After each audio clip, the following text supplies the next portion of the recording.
जय माता दी एवरीवन समस्त को देवांजलि कुकिंग चैनल को बहुत बहुत स्वागत। सांगे मैंने मुझे गली रेडी कुआड़े जाऊँगी जानते आज मुझे जाऊँगी माँ को दर्शन पाई आउ लास्ट मोमेंट रे ही आमर प्रोग्रामटा बनला आउ हजबैंड जाइछंती पूजा करबा पई माँ कर तो सेठू आमको गाड़ी गोटे पठे देइछंती तो मु पूरा रेडी हो गली देखि पारुथिबे गोटे रेड कलर साड़ी पिंधिची काहेकि माँ को पाक को जाउची तापर आमे बाहरी गलु गाड़ीटा आसु आसु लेट हो गला सेति आम टिके अंधार हो गला माने 6:30 7टा भितर हो गला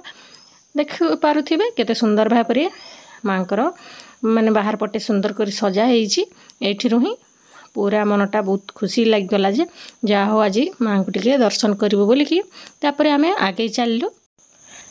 तापर सेठी माँ को पूजा करुथिबार देखी पतिदेव को बहुत भल लागिला मते आउ जा हो माँ को पाखरे से टिके बसी पारुचंती माँ को पूजा करि पारुचंती देखि पारुथिबे समस्ते आपण माने माँ को दर्शन करंतु आउ आशीर्वाद नियंतु तापर तांको देखि बहुत गर्वित मन हैला माँ तांको ऊपरे एमती कृपा करि थांतु आउ तापरे हमर से सान झियो भी जाइथिला पिनु तांको टिके देखि पारुथिबे हाथ रे सूता टिके बांधी देउचंती से पूरा केते खुशी हो जाउची तापर समस्त आमे माने दुई घर ही बाहरी के जाइथिलु आमे छुट्टी रे आउ जाइनु आम क्वार्टर रे ही रहिचु सेति पई आमे टिके बुलिबा पई दुई घर ही गोटे गाड़ी रे गलु तापर समस्ते माँ को दर्शन करिकी टिके बुला बुली करिकी पळे आसिलु थैंक यू फॉर वाचिंग।